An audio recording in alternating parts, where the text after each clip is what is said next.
কিনে এসছো গো? কি করছো বসে বসে এখানে? এ কি লালিপপ নাকি? কি খাচ্ছ কি? আরে আপেল এনেছে আপেল। কখন বাজারে গেলা তুমি? গেছিলাম দোকানের মাল আনতে, 100 টাকা করে নিয়েছে। হো- জ্ঞান দাও, না থাক কিছু জ্ঞান দাও। থাক, কিছু বলবো না। তুমি বললেই বা কি হবে, আমি নিয়ে আসছি আচ্ছা আমার। ঠিক আছে। বললেও শুনবো না। এখানে 100 টাকার আপেল, 100 টাকার। আর এই যে কটা লেবু গুনবে, কটা? কত নিয়েছে বলছি। এই যে কটা হচ্ছে বন্ধুরা, তোমরা গুনে বলবে কটা লেবু রাখছে। একসঙ্গে কটা করে রাখছো?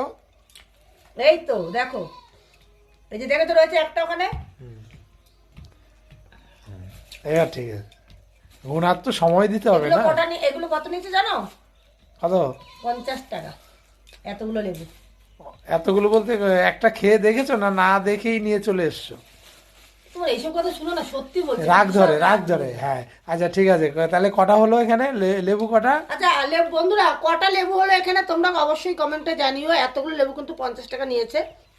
তা মুখের ওটা ওটা পুরো ঝুড়ি ধরে না, কিন্তু ঝুড়ির নিচে লেবু, ওই যে আপেল আছে, আপেল 100 টাকা, ও, লেবু হ্যাঁ। 50 টাকা।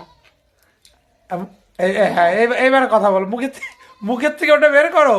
এ কি বাচ্চাদের মতো তেঁতুল নয়, কি ভালো লাগে। করছে?